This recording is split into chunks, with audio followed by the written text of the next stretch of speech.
बिहार में इसी साल विधानसभा चुनाव होने हैं, जिसे लेकर तमाम दलों के अपने अपने चुनावी दावे और चुनावी वादे हैं जो लोगों को अपनी ओर करने में लगे हैं। इसी कड़ी में जनसुराज भी बिहार को लेकर एक अलग विजन रखती है, जिसमें वो चाहते हैं कि पूरे देश में बिहार को देखने का नजरिया बदले और बिहारियों को उतना ही मान और सम्मान मिले जितना दूसरे प्रदेश को मिलता है। न्यूज बाइस्कोप से खास बातचीत में जनसुराज के राष्ट्रीय अध्यक्ष उदय सिंह ने चुनाव को लेकर क्या कुछ कहा, सुनिए। बिहार में इसी साल विधानसभा चुनाव है और ऐसे में तमाम दलों के द्वारा जो है लगातार अपने अपने पक्ष में काम किए जा रहे हैं। ऐसे में अगर किसी पार्टी की चर्चा तेजी से हो रही है तो वो है जनसुराज, और उसके राष्ट्रीय अध्यक्ष हमारे साथ हैं उदय सिंह उर्फ पप्पू सिंह जी, जो पूर्णिया से सांसद रहे हैं, और इससे बात करेंगे, जानेंगे। उदय जी, सबसे पहले हम आपसे ये जानना चाहेंगे उदय जी, जो इतना बिहार में अगर विकल्प के रूप में अगर लोग कहीं न कहीं अब आपको पसंद कर रही है, देख रही है, ऐसे में आप कैसे अलग हटके अन्य दलों से, ये जानना चाहेंगे। आपके प्रश्न में ही आपका उत्तर है अंशु जी। हमें लोग क्यों पसंद कर रही है?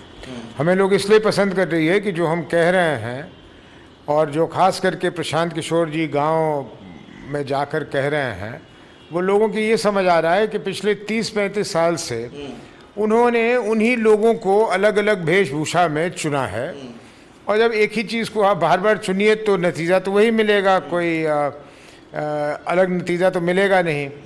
तो इसलिए लोगों को लगता है कि समय आ गया है कि एक परिवर्तन करें, और उस परिवर्तन में वो जनसुराज की ओर देख रहे हैं।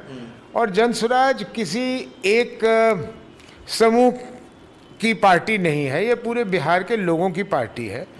और हम बार बार शुरू से कह रहे हैं कि गांधी जी के बताए हुए रास्ते पे और अंबेडकर जी के जो उन्होंने राह दिखाया है हमारे संविधान के माध्यम से, उस रास्ते पर हम लोग चलकर बिहार के सभी लोगों को साथ लेकर एक नई व्यवस्था कायम करेंगे, जिस व्यवस्था के अंतर्गत बिहार जो उल्टे दिशा में जा रही है उसको रोककर, उसकी राह बदलकर उसे सही राह पर चढ़ाएं।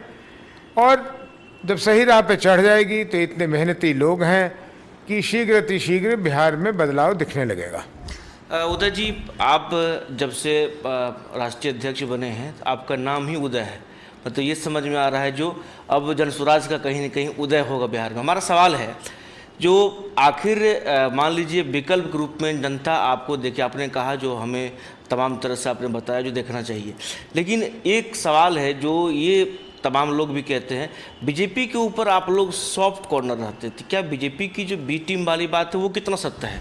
क्योंकि कल मोदी जी भी आ रहे हैं और आप लोग जो है बीजेपी को लेकर कभी कुछ नहीं बोलते, नीतीश कुमार पर ही टारगेट करते हैं। अब शब्द का इस्तेमाल न हम नीतीश जी के लिए करते हैं, करना पसंद करेंगे, न राज्य के नेताओं के लिए, और न ही प्रासंगिक बात केंद्र सरकार या बीजेपी या मोदी जी के लिए कहने से हम परहेज़ करते हैं। कोई ऐसी चीज़ नहीं है जो आलोचना करने लायक हो और हम उसमें पीछे रहते हैं, लेकिन ये धारणा बनाई जा रही है कुछ राजनीतिक दलों के माध्यम कि हमें बीजेपी के लिए कोई सॉफ्ट कॉर्नर है। कुछ लोग तो उसको बी टीम भी कह देते हैं, तो चलिए कम से कम बी कहते हैं, इसका मतलब उनको ABC तो बोलना आता है। यही बहुत बड़ी बात है आजकल के नेताओं के लिए कि वो ABCD आता है उनको। तो ये बिल्कुल निराधार बात है, और जनता इस चीज़ को जानती है, समझती है। ये जनता में इसकी कोई रेजोनेंस नहीं मिलेगी आपको कि जनसुराज किसी के लिए या किसी के पक्ष में या किसी के विरोध में काम कर रही है। बल्कि राष्ट्रीय अध्यक्ष बनने के बाद तो मैं शुरू से कह रहा हूँ कि हम यहाँ किसी से लड़ने नहीं आए। बीजेपी तो छोड़िए, हम ना JDU से लड़ने आए हैं, ना RJD से लड़ने आए, ना किसी भी दल से लड़ने आए। हम अपनी बात अपनी जनता को कहने आए। हम अपनी संवाद जनता के साथ स्थापित कर रहे हैं।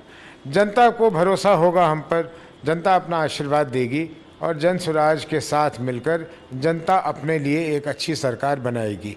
अगर जनता को हमारी बात समझ में नहीं आएगी तो कोई दिक्कत नहीं है।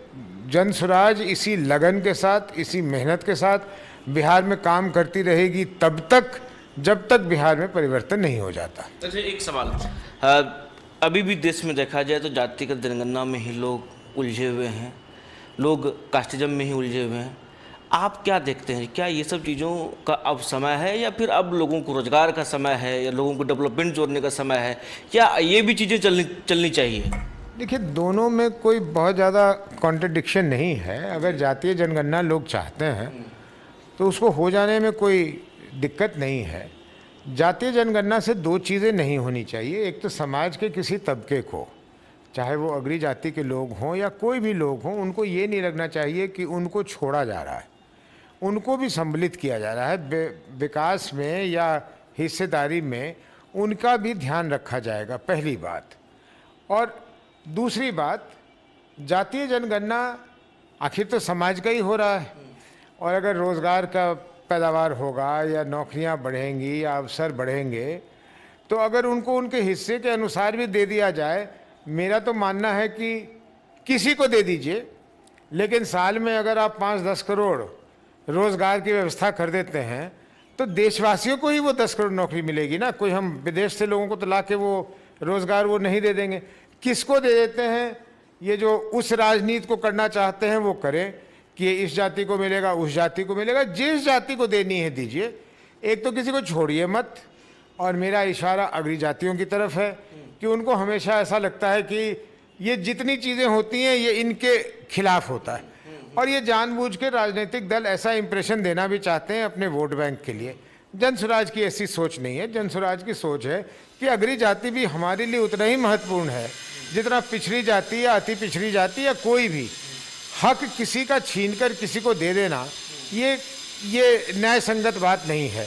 न्यायपूर्ण ढंग से सबको उनकी हिस्सेदारी मिलनी चाहिए, और योग्यता को भूल नहीं जाना चाहिए कि सिर्फ जाति के चक्कर में या वर्ग के चक्कर में आकर पता लगा कि आपने एक ऐसा डॉक्टर बना दिया जो योग्य नहीं है, तो वो पता नहीं कितने हजारों मरीजों को ठीक नहीं कर पाएगा और नुकसान पहुंचाएगा।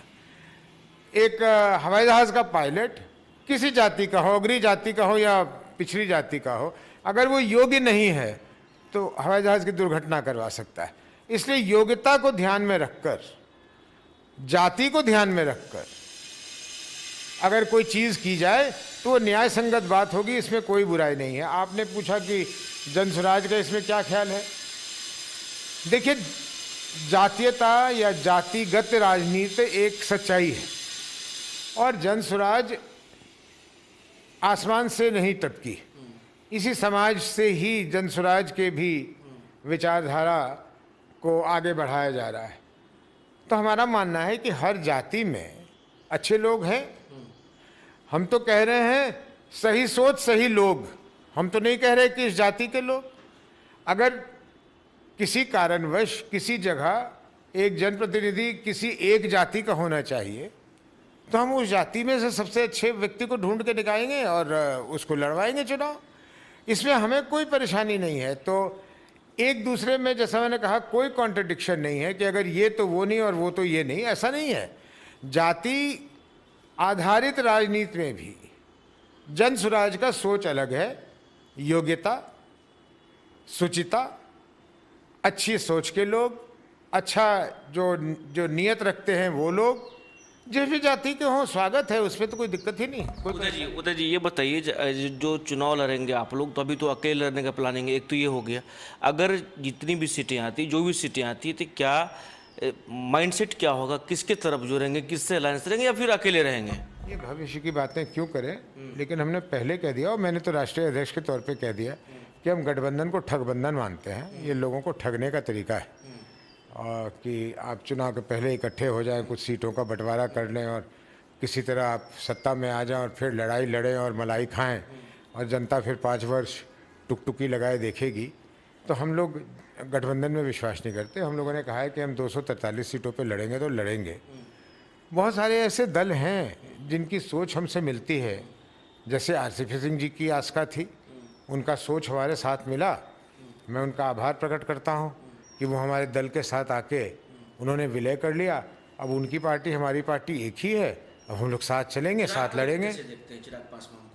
चिराग पासवान जी एक उभरते हुए नेता हैं, उनकी अपनी पार्टी है, केंद्र में मंत्री हैं, एनडीए के हिस्सा हैं। इससे ज़्यादा मुझे उनको क्या देखना है। एक अंतिम सवाल मैं लूँगा, लास्ट सवाल है मेरा। तेज प्रताप को लेकर के ये चीज़ें आ रही है सामने, जो आप भी जानते हैं पार्टी और परिवार दोनों से निकाल दिया गया। क्या लगता है, बीजेपी जदयू के लोग ये भी कह रहे भाई बोया तो उन्हीं ने है तो काटना तो पड़ेगा उन्हीं को, आप कैसे देखते हैं उदय जी?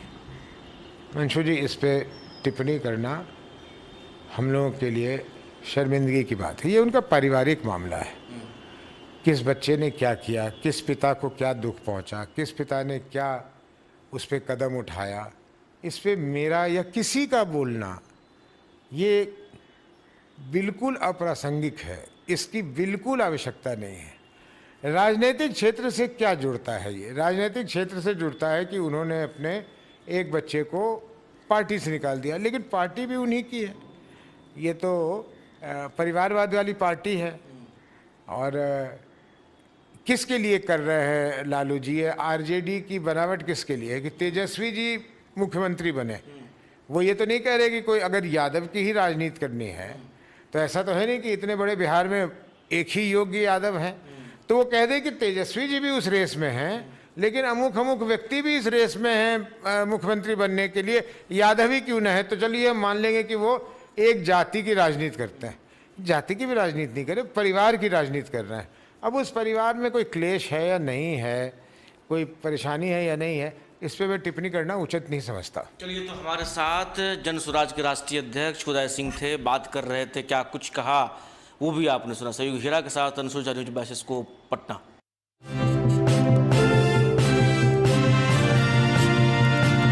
गोल जहां 27 वर्षों के सफर में 17,000 से भी अधिक छात्रों ने डॉक्टर एवं इंजीनियर बनकर भरे सफलता की ऊंची उड़ान, जहां साधारण छात्र भी असाधारण सफलता प्राप्त कर बना रहे इतिहास। दूरदर्शी शिक्षाविद श्री विपिन सिंह के मार्गदर्शन में मेडिकल एवं इंजीनियरिंग के लाखों छात्रों के लिए आशा की किरण के रूप में गोल्ड रिजल्ट फैक्ट्री